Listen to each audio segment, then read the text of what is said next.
여러분, 아파본 사람이 아픈 사람의 심정을 누구보다 잘 알지요. 동병상련이라는 말 들어보셨죠? 동병, 같은 병에 걸린 사람이 상련, 서로 애틋한 마음, 서로 가엽게 여긴다라는 의미입니다. 공감할 수 있기 때문에 함께 아파하는 것이고 애틋한 마음을 갖는 것이죠.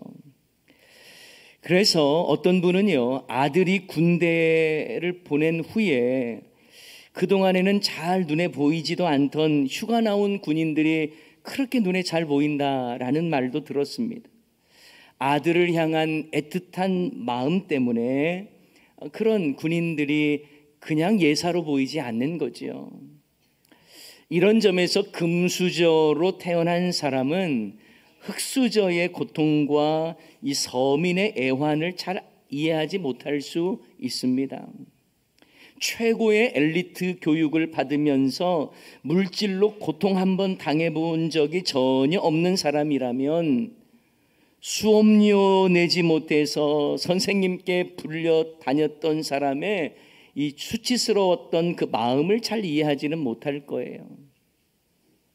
간혹 젊은이들 중엔 나이 드신 부모님이 아프다라는 소리를 해도 예사로 듣는 경우가 있습니다. 본인은 안 아프니까. 온몸이 아프고 삭신이 쑤시는 부모님의 고통의 소리가 잘 느껴지지 않는 거예요. 심지어 아프다는 부모님을 향해 맨날 아프다는 소리만 한다고 핀잔을 주기도 합니다. 하지만 세월이 지나면서 자신도 여기저기 아프기 시작하고 먹는 약의 개수도 점점 늘어나게 될 때에 우리는 과거 부모님의 고통을 좀 더 이해할 수 있게 되지요. 아파 보니까 철드는 것 같습니다. 이정록 시인의 의자라고 하는 시가 있습니다. 제가 한번 소개해 볼게요. 병원에 갈 채비를 하며 어머니께서 한 소식 던지신다. 허리가 아프니까 세상이 다 의자로 보여야, 꽃도 열매도 그게 다 의자에 앉아 있는 것이요.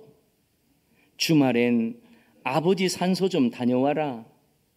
그래도 큰애 내가 아버지한테는 좋은 의자 아니었냐. 이따가 침 맞고 와서는 참외밭에 지푸라기라도 깔고 호박에 또아리도 받쳐야겠다. 그것들도 식구인데 의자를 내줘야지. 싸우지 말고 살아라. 결혼하고 애 낳고 사는 게 별거냐. 그늘 좋고 풍경 좋은 데다가 의자 몇 개 내놓는 거요. 여러분, 이런 시예요.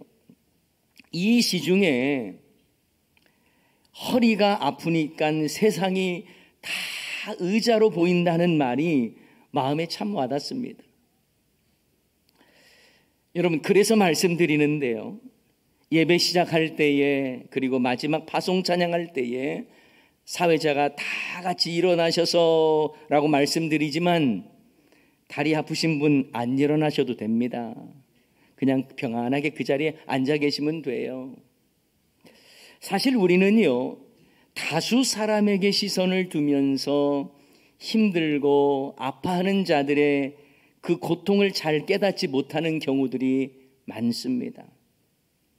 나만 괜찮으면 된다는 그런 생각이 타인의 아픔이 내 아픔으로 전달되질 않는 거예요.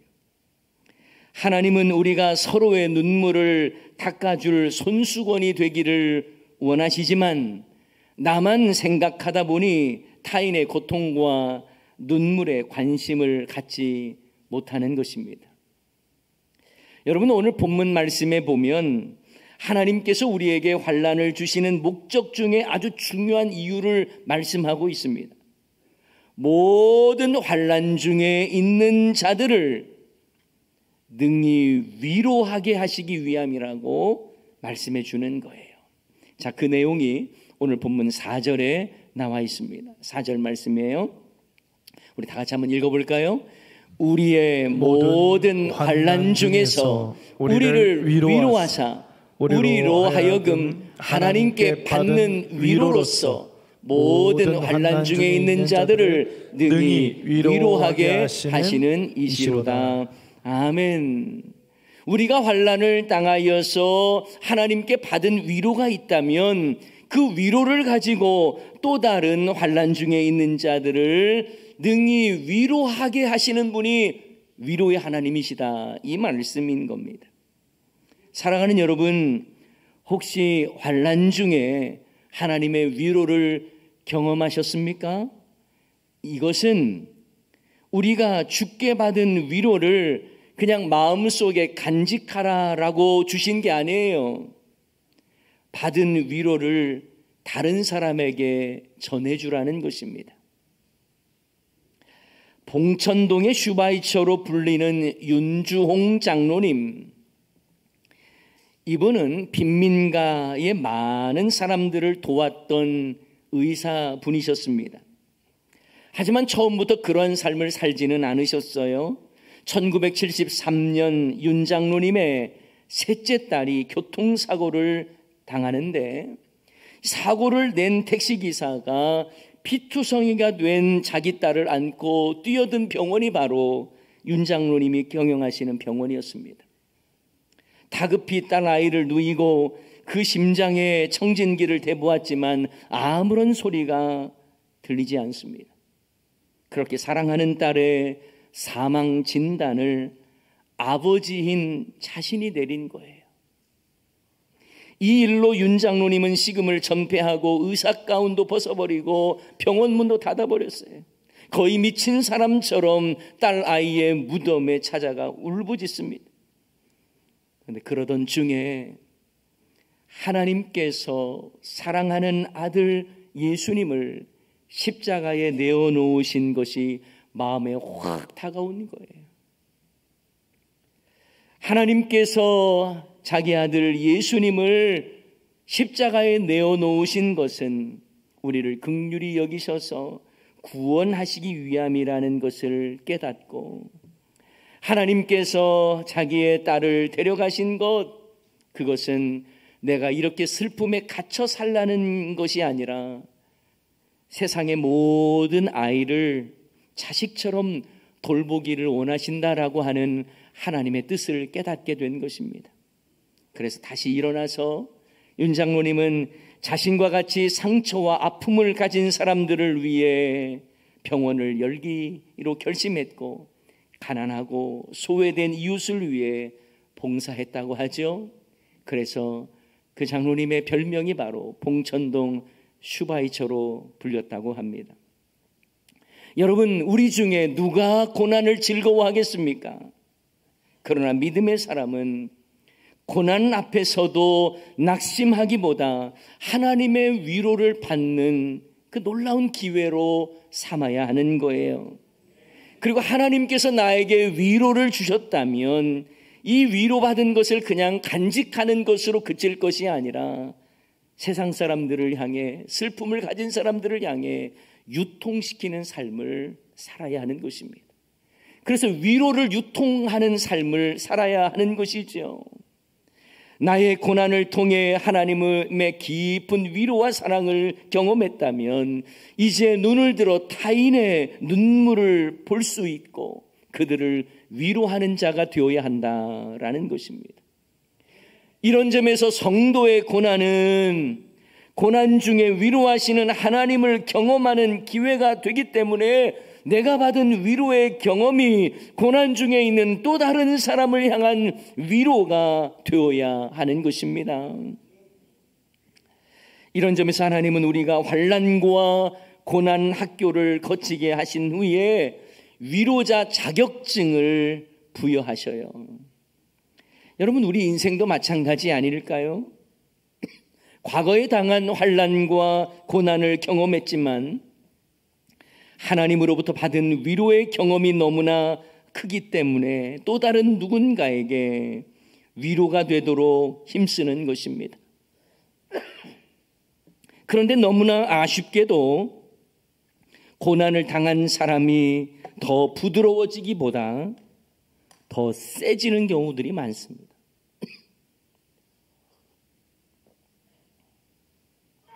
상처를 받은 사람이 더 넓은 사람이 되기보다 더 독해지는 사람이 되는 경우들이 많아요.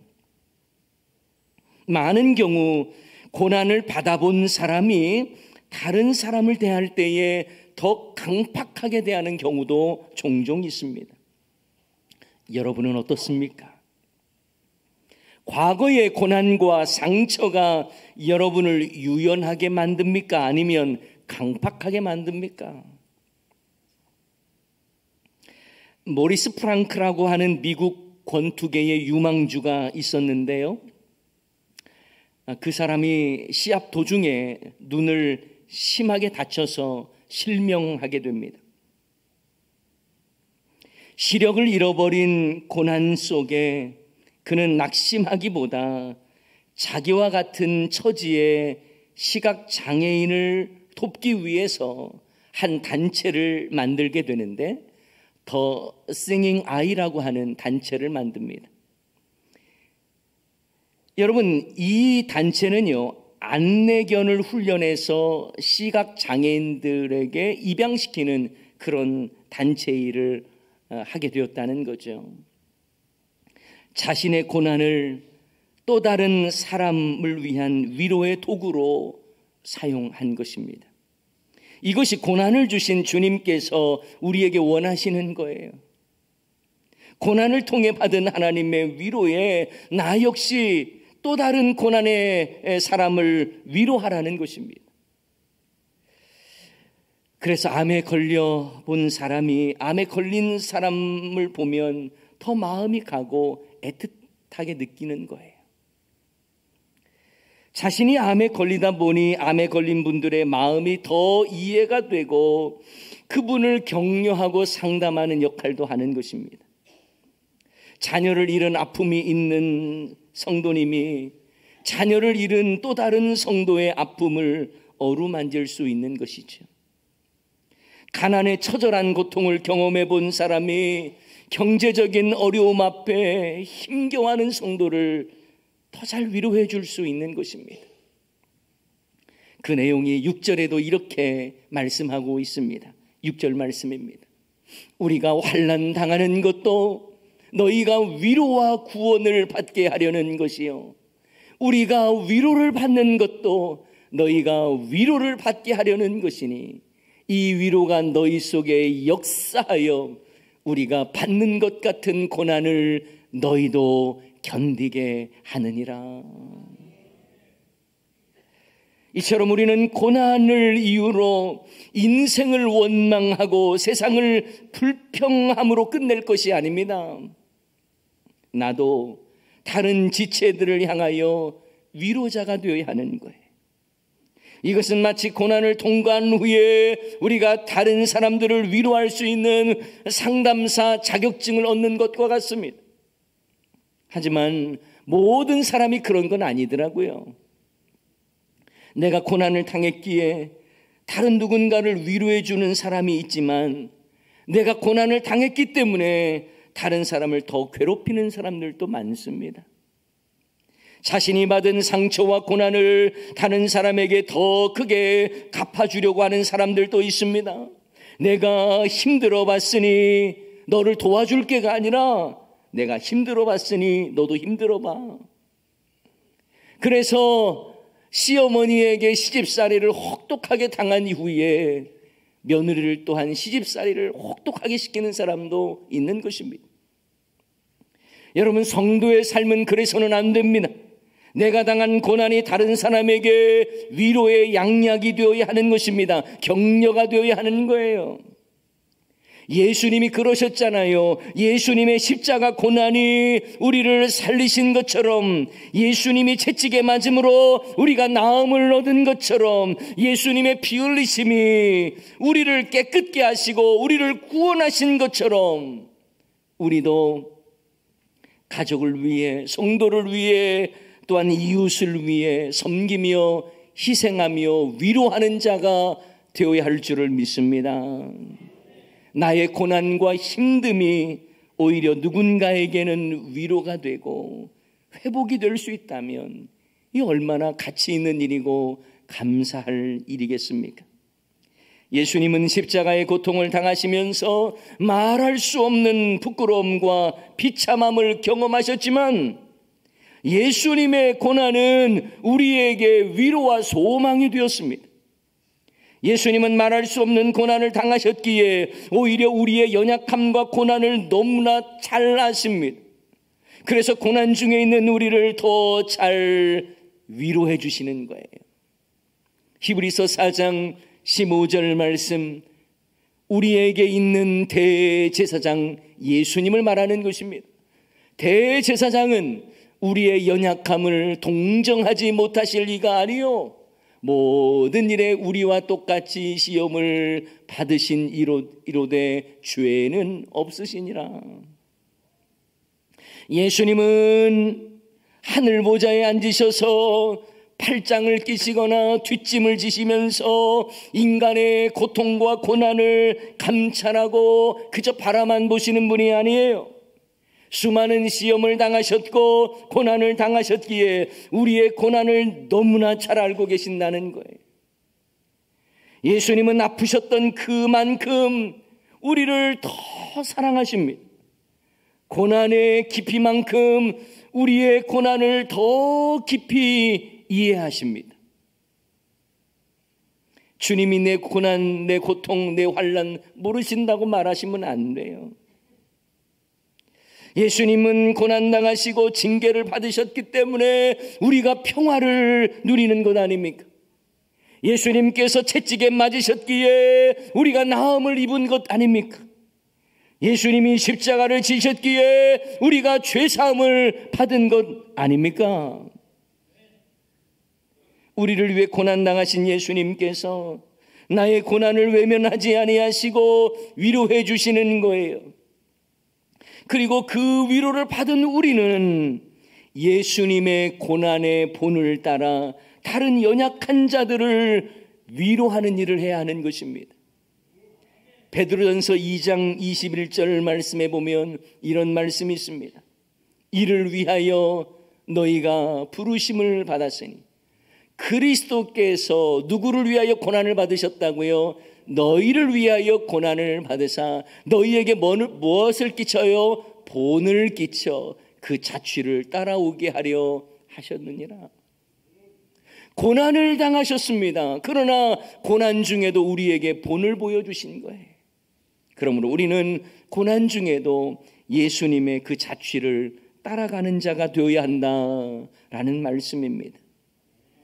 사랑하는 여러분, 예수님께서 고난 중에 있는 우리를 위로하셨기 때문에 우리도 예수님처럼 그들에게 위로하고 격려하는 그런 삶을 살아야 하는 것입니다.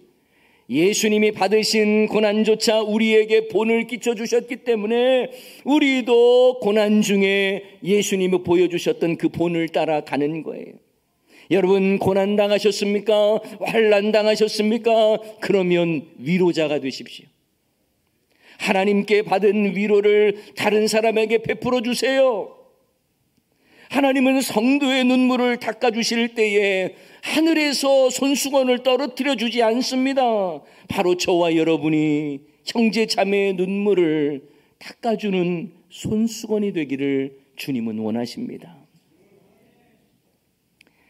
여러분, 누가 위로가 필요할까요? 우리 모두가 필요해요. 예수님의 사랑과 위로를 받았으면 그 나 위로받았다는 것으로 끝내서는 안 됩니다. 서로에게 위로자가 되어야 합니다. 하나님의 위로는 당신을 통해 또 다른 사람을 향한 위로로 흘러가야 하는 거예요.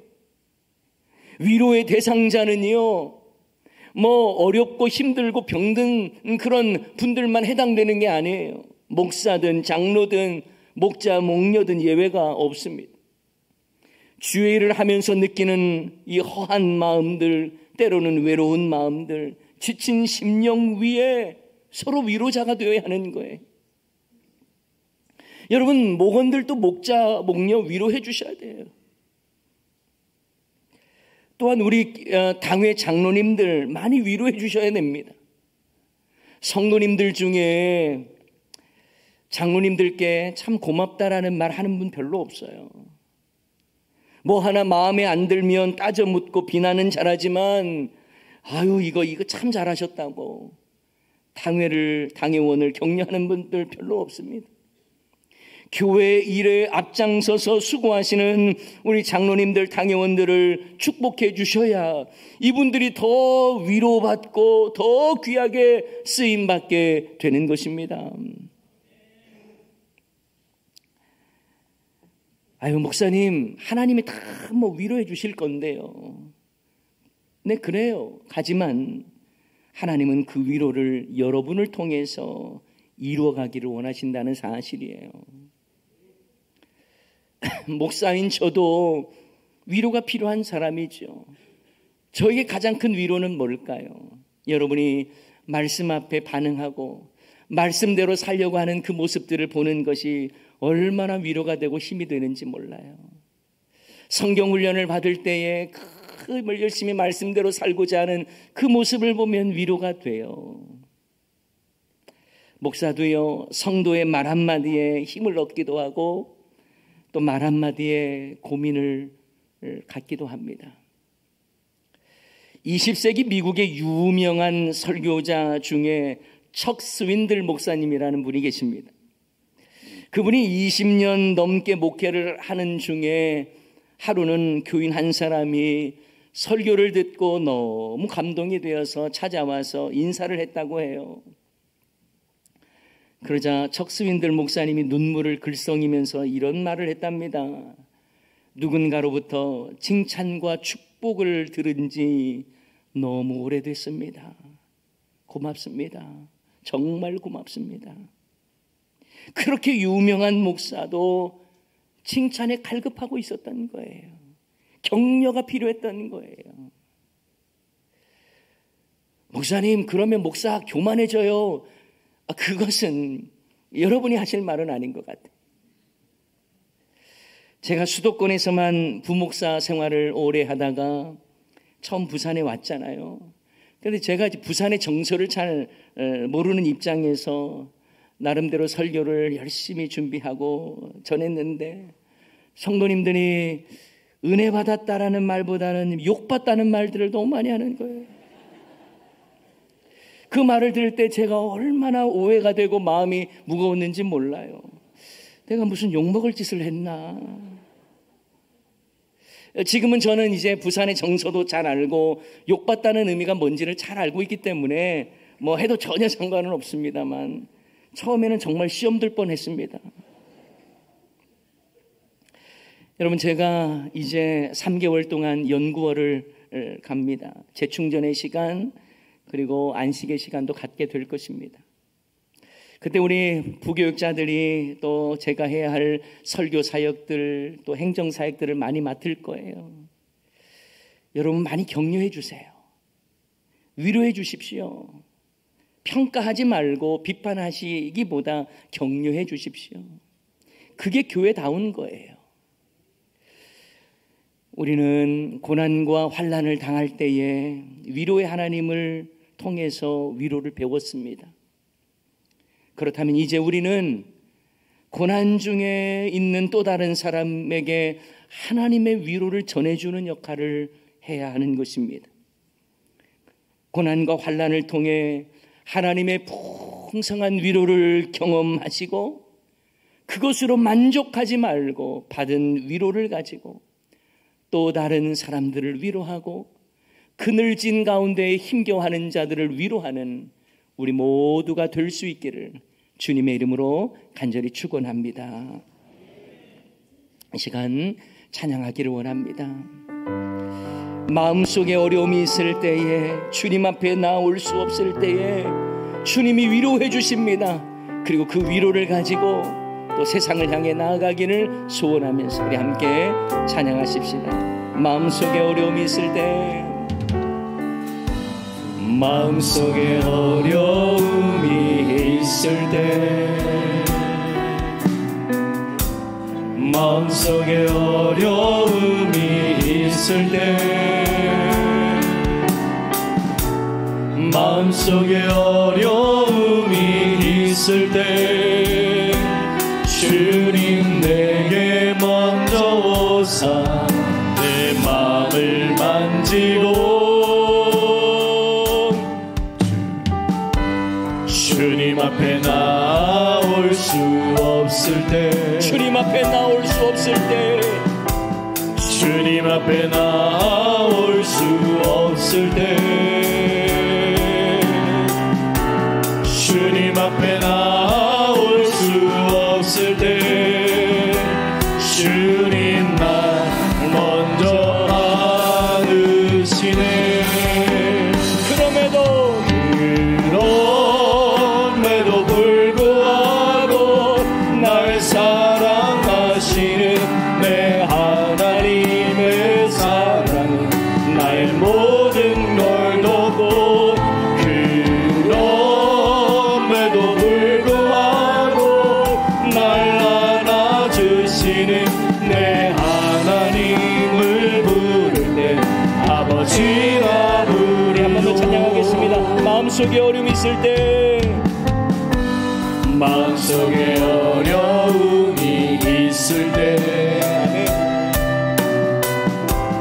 마음속에 어려움이 있을 때 마음속에 어려움이 있을 때 주님 내게 먼저 오사 내 마음을 만지고 주님 앞에 나올 수 없을 때 주님 앞에 나올 수 없을 때 주님 앞에 나올 수 없을 때 주님 앞에 나올 수 없을 때 주님 날 먼저 안으시네. 그럼에도 불구하고 날 사랑하시는 내 하나님의 사랑 나의 모든 걸 돕고 그럼에도 불구하고 날 안아주시는 내 하나님을 부를 때 아버지라 부르고 그럼에도 불구하고 날 사랑하시는 내 하나님의 사랑 나의 모든 걸 돕고 그럼에도 불구하고 날 안아주시는 내 하나님을 부를 때 아버지라 부르죠. 사랑하는 여러분, 마음속에 어려움이 있고 또 포기하고 싶을 때 주님께서 내게 찾아오셔서 안아주시고 위로해 주셨어요. 그 위로의 하나님을 통해서 우리는 위로를 배웠습니다. 그리고 그 위로는 또 다른 사람을 위로하는 도구로 사용되어야 하는 것이겠죠. 여러분, 앞에서 저는 의자라고 하는 시를 여러분에게 소개를 했습니다. 의자에 앉는 삶. 내가 허리가 아프니까 모든 것이 다 의자로 보이죠. 어디 좀 앉아보고자 하는 것입니다. 그런데 우리의 인생은 그저 의자에 앉는 인생으로 끝나는 것이 아니라 또 다른 사람에게 의자를 내어주는 인생을 살아야 하는 것입니다. 이 시간에 우리의 모습이 누군가를 위로해야 될 사람이 있다면 이 시간 그분을 떠올리면서 기도해 보십시오. 내가 위로자로 살지 못했다면 하나님, 내가 위로자가 되기를 원합니다. 아파하고 눈물 흘리는 사람, 그저 하늘에서 그 사람에게 알아서 손수건이 떨어질 거라고 생각하지 말고 내가 손수건이 되어서 그 사람의 눈물을 닦아줄 수 있는 그런 삶을 살게 해달라고 내가 위로자로 쓰임받기를 원합니다. 이런 마음을 담아서 제가 나같이 주님의 이름 한번 외쳐 부르면서 기도하도록 하십시다. 주여